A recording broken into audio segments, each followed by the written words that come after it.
আরবিআইতে shift হয়েছে।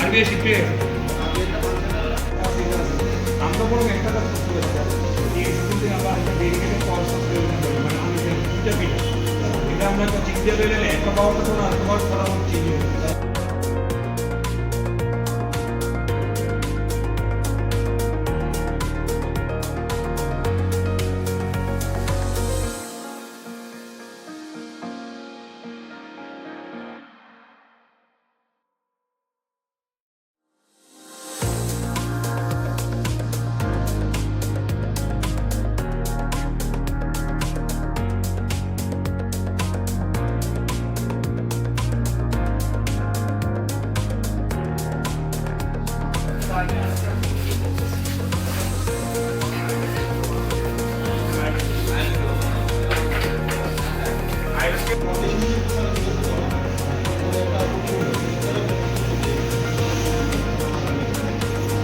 আমরা